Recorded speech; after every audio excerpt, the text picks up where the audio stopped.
This is an antique Singer, model 66-1 with red-eye decals.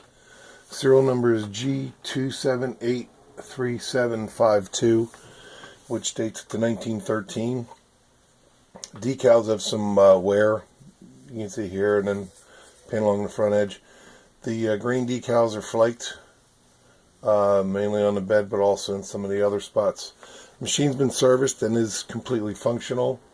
And chrome pieces aren't too bad. There's some wear and scratches on the bobbin cover.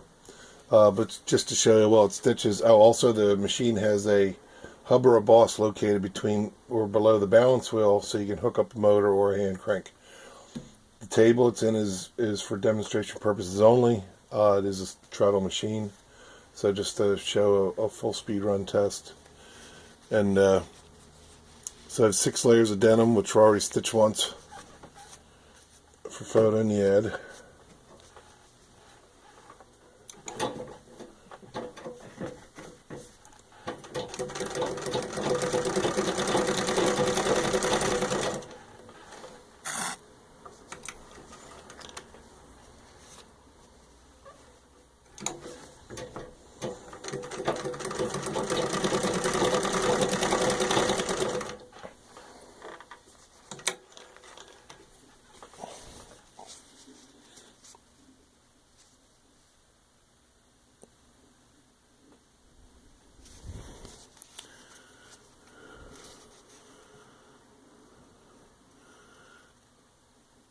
And there you can see there's no skip stitches and sequel stitch on both sides. And there you have it.